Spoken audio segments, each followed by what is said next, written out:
মাসিমণি তোমাকে বেড কভারটা দিয়েছিল ওইটা দিয়ে। আমাদের বিয়েতে ওরা কি দিয়েছিল তোমার মনে আছে? আমি তো বলিনি যে আমি ভুলে যাবো।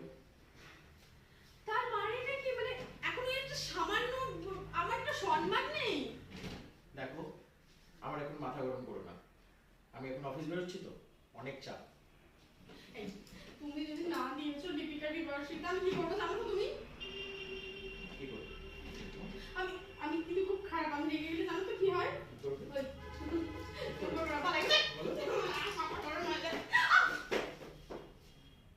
যাও যাও গিয়ে টিফিনটা দাও।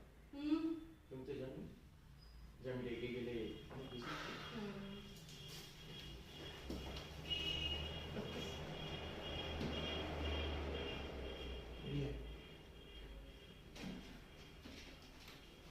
থাকলাম।